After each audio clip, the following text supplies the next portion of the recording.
नमस्कार दोस्तों, मेरा नाम एकांश है और एकांश एस्ट्रोवर्स में आपका फिर से हार्दिक स्वागत है। और आज हम बात करेंगे सप्तम भाव की उसी श्रृंखला में एक और कुंडली के साथ। आज हम बात करेंगे हमारे लेट सर रतन टाटा जी की कुंडली के बारे में। उनके सप्तम भाव पर हम चर्चा को आगे बढ़ाएंगे। भारत के one of the most legendary business tycoon और उन्होंने अपनी लीडरशिप में टाटा कंपनी को अपने सबसे उच्चतम मुकाम पर पहुंचाया।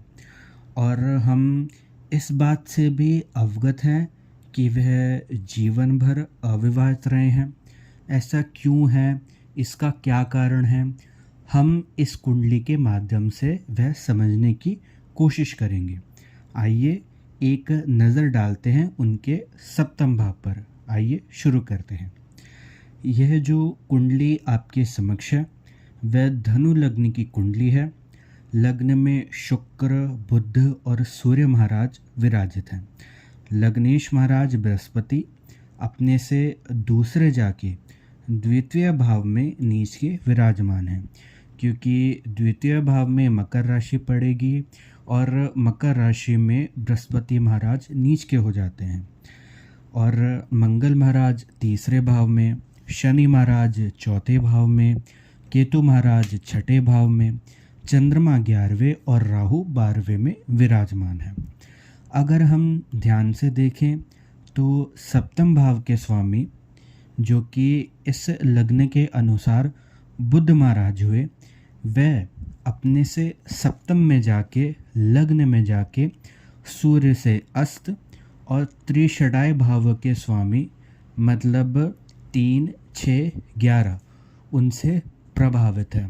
मतलब कि धनु लग्न की कुंडली में 3, 6 और 11 भावों के स्वामी शनि और शुक्र महाराज हुए। शुक्र महाराज जैसा कि हम देख सकते हैं लग्न में ही विराजमान है सप्तमेश यानी बुध के साथ।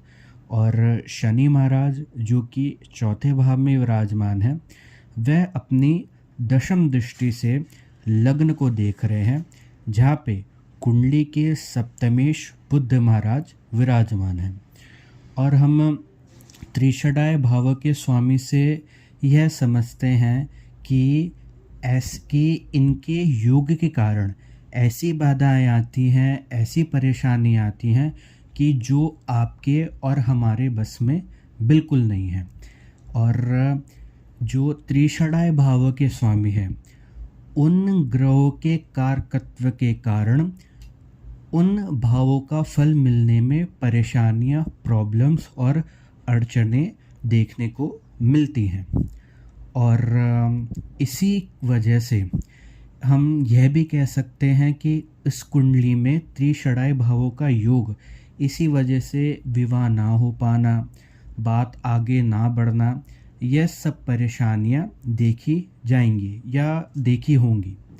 और एक बात यह भी नोट करने वाली है कि जो नवम भाव के स्वामी हुए इस लग्न के अनुसार वो सूर्य महाराज बने, जो कि लग्न में गए हैं और उन्होंने सप्तमेश जो कि बुध महाराज है उनको अस्त कर दिया है।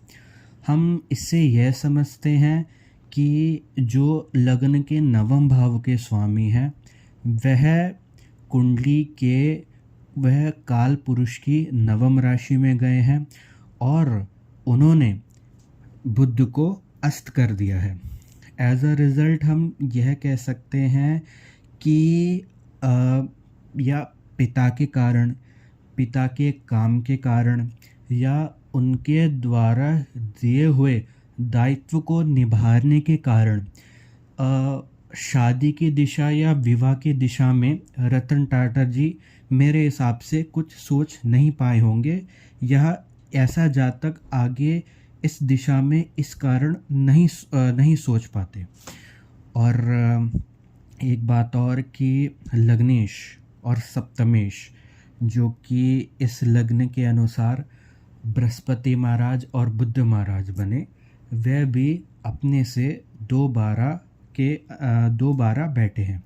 मतलब अगर हम लग्नेश मतलब बृहस्पति महाराज या बृहस्पति पर उंगली रखें, वहाँ से अगर हम 12वें गिने तो कुंडली के सप्तमेश बुद्ध महाराज आएंगे, और बुद्ध महाराज पर अगर हम उंगली रखें तो उनसे दूसरे बृहस्पति महाराज आएंगे जो कि कुंडली के लग्नेश है।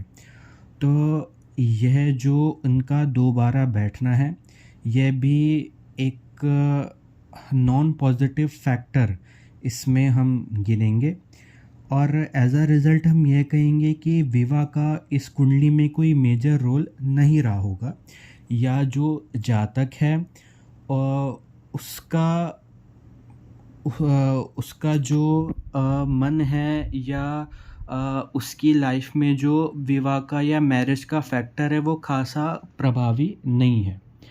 और आखिरी बात यह कि काल पुरुष की 7वीं राशि यानी तुला राशि, वहाँ पे कुंडली के अष्टमेश यानी चंद्र महाराज विराजमान है। तो एक तरह से काल पुरुष की 7म राशि भी प्रभावित हो गई है। और हम कुंडली के 8म भाव से हम क्या समझते हैं? हम प्रॉब्लम समझते हैं, और लाइफ के सबसे बड़े चैलेंजेस समझते हैं, और एक तरह से सारे ग्रंथों और सारे ज्योतिषियों द्वारा 8म भाव को एक बुरी संज्ञा दी गई है। एक नॉन फैक्टर की संज्ञा 8म भाव को या अष्टमेश को दी गई है, और अष्टमेश का काल पुरुष की 7वीं राशि में जाना, यह भी एक नेगेटिव फैक्टर में मेरे हिसाब से गिना जाएगा।